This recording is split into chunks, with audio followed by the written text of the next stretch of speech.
Fala pessoal, hoje vamos falar sobre a relação entre a concepção aristotélica do meio termo com uma pintura, isso mesmo, com a pintura do Tiziano chamada A Alegoria da Prudência, de 1560. Então falaremos sobre a questão da prudência via essa pintura de Tiziano, citando a concepção aristotélica do meio termo, da prudência, da frônesis. Então falaremos sobre esse assunto hoje nesse vídeo.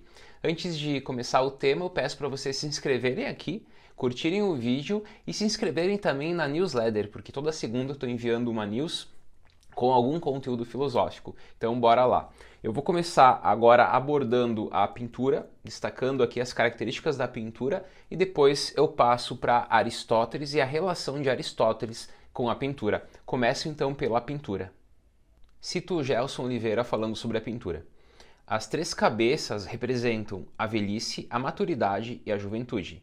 A primeira seria o próprio pintor, a segunda o seu filho Horásio e a terceira seu sobrinho Marco Vecílio. A primeira está virada para a esquerda, como se olhasse para o passado, para a direção contrária ao olhar do espectador diante do quadro. A segunda está virada para a frente, para o presente de quem olha e pode ao mesmo tempo ser olhado pela figura central, embora ela desvie o olhar. A terceira olha para a direita, para o futuro de quem contempla o quadro. Os tons de luminosidade também variam da esquerda para a direita. A velhice está quase no escuro, enquanto a juventude está toda iluminada. A direção dos olhares é proposital. O velho olha para baixo, o adulto para frente, o jovem para cima. Abaixo das cabeças humanas aparecem três cabeças animais: o lobo, o leão e o cachorro. O lobo, em muitas culturas, é o animal sábio, precavido, atento, intuitivo e solitário. Ele é o animal da noite. O leão é o animal da caça, da inteligência e da força. Ele é solar e simboliza o orgulho, representado pela sua realeza entre os animais. O cachorro, na antiguidade, representava a vida eterna. O mais famoso deles era Cérbero, o guardião do portão do reino de Hades. Para que a prudência seja exercida, precisa destas três atitudes psicológicas: a memória do lobo, para lembrar das experiências passadas, a inteligência do leão, que julga o presente com eficácia, e a previdência do cão, que antecipa o futuro. Bom, acabamos de ver o quadro de Tiziano, agora relacionaremos o quadro com Aristóteles, com a sua Ética das Virtudes. A ética é essa presente na obra Ética a Nicômaco. Aristóteles defende uma ética das virtudes, virtude do grego arete, que significa excelência, e ele pensa a virtude da seguinte maneira: existe a virtude intelectual, ou dianoética, teórica e prática. A teórica é a sabedoria, a inteligência e a ciência. E a prática é a frônesis, o meio termo, a prudência, a moderação, a sabedoria prática. Então, esses são os conceitos aqui que são um pano de fundo do nosso debate quando abordamos a questão da frônesis, do meio termo em Aristóteles, da prudência em Aristóteles. Daí essa relação com o quadro dessa alegoria da prudência. E o Aristóteles fala também das virtudes éticas. As virtudes éticas são produtos da virtude intelectual prática. Lembrando, a virtude intelectual teórica são três: sabedoria, inteligência e ciência. A prática é uma, que representa a prudência, a moderação, a frônesis, portanto. E ao aplicar essa lei da frônesis, que significa nem excesso, nem falta, mas meio termo, porque segundo Aristóteles o igual é o meio termo entre o excesso e a falta, então nós sempre vamos pelo meio termo. Aplicando essa lei, nós temos as virtudes éticas. Toda vez que nós agimos em excesso ou em falta, estamos agindo pelos vícios. Agindo pelo meio termo, nós estamos agindo pela virtude. Um exemplo que ele aborda é a coragem. A coragem é uma virtude. O excesso de coragem e a falta de coragem são vícios. Então a virtude é o meio termo. Bom, além disso, eu vou destacar aqui algumas teses, algumas frases de Aristóteles, trabalhando justamente com esse elemento do meio termo, da prudência, da moderação. Então vamos às concepções do Aristóteles. Primeira aqui é a seguinte: é a recusa dos exageros, da falta e do excesso por meio dos ditames da reta razão. Essa reta razão, que remete justamente a uma sabedoria prática, ela nos orienta sempre pela prudência. Ela sempre nos orienta para o meio termo, nunca para os extremos. Frônesis não é uma ciência ou uma técnica, mas uma sabedoria prática. A frônesis, diferente da episteme, da ciência, da técnica, não. A frônesis é uma sabedoria, mas é uma sabedoria não teórica, uma sabedoria prática, cujo assunto são as coisas humanas. É uma disposição da mente que se ocupa com as coisas justas, nobres e boas para o homem. Está relacionada à virtude e à capacidade de deliberar adequadamente, o que é bom para cada um de nós, não em vista de algo particular, mas sobre aquilo que contribui para a vida boa em geral. Essa é a função da sabedoria prática que nós possuímos, é apontar esse caminho do meio, é apontar esse caminho da prudência, da moderação.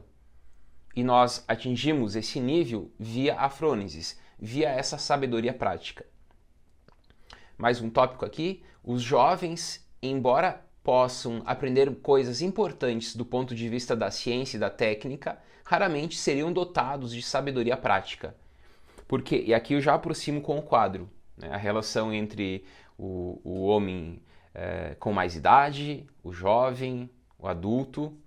O jovem aqui, ele até pode, segundo Aristóteles,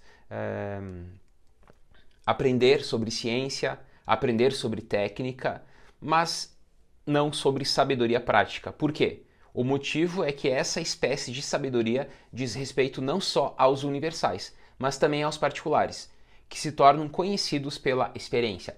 Por quê? Porque o jovem, ele possui pouca experiência. Ele só terá experiência com as vivências, com a vida. Portanto, alguém com mais idade, tendo mais experiências, e aqui entendendo obviamente a idade, associando a idade com experiências, bom, é alguém que possui mais sabedoria prática, é alguém que pode deliberar via a sabedoria prática, escolher via a sabedoria prática. O jovem não, pela falta de experiência, não é possível. É fácil ao jovem aprender sobre técnica, sobre ciência. Agora, sobre essa sabedoria prática, sobre ética, sobre frônesis, sobre prudência, isso só a experiência vai ensinar ao jovem. Então, esse é um ponto bem importante aqui relacionando com o quadro. Ora, um jovem carece de experiência, que só o tempo pode dar a ele. Então, esse, assim, seria o ponto central desse vídeo, né? Mostrando justamente essa relação da sabedoria prática com a experiência e com a idade, consequentemente. Mais um tópico aqui: qual a relação de Aristóteles com o quadro, afinal de contas? Bom, Aristóteles entende que um menino não pode se tornar filósofo, embora possa ser um bom matemático ou físico. Por quê? Porque a filosofia, como sabedoria prática, não é uma abstração, mas diz respeito às decisões concretas da vida, às nossas ações. Por isso, os jovens devem prestar atenção aos ensinamentos dos adultos e buscar sempre a prática da prudência e da temperança, com o intuito de aprender e agir corretamente, o que significa fazer boas escolhas. Assim, o discernimento é o caminho para o alcance do bem. Bom, nós vimos no quadro as 3 idades e toda a metáfora por trás das 3 idades.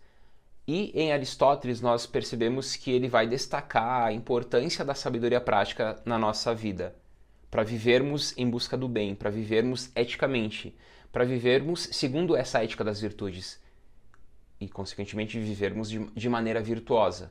Então, viver de maneira virtuosa é uma construção, se dá pela experiência. Não é algo que nasce com a gente, portanto, a virtude não é algo inato, mas é algo adquirido pela experiência, pelo hábito, pela prática. Eu dei o exemplo da coragem. A coragem é o meio termo. Os extremos são vícios. Falta de coragem é um vício, o vício da falta. Excesso de coragem é um vício, o vício do excesso. O caminho é sempre o meio termo. Então a grande lição de Aristóteles para nós é sempre o caminho do meio termo. E isso nós alcançamos como? Pela prática. Daí a experiência. Então eu me torno virtuoso praticando a virtude. Eu me torno corajoso tendo atos de coragem. Eu me torno honesto tendo atos de honestidade. E aí nós podemos pensar isso vinculado às questões, por exemplo, de estudo. Eu me torno alguém estudioso estudando. Eu não, o sujeito não nasce estudante, o sujeito se torna estudante. O sujeito não nasce ético, o sujeito se torna ético. Por quê? Porque tudo isso depende dessa sabedoria prática. E essa sabedoria prática está atrelada à experiência. E, portanto, está atrelada ao hábito, à prática. Bom, pessoal, então essa relação entre o Tiziano e Aristóteles, espero que tenham gostado desse vídeo. Comentem aqui o que vocês acharam do vídeo e um forte abraço e até o próximo vídeo.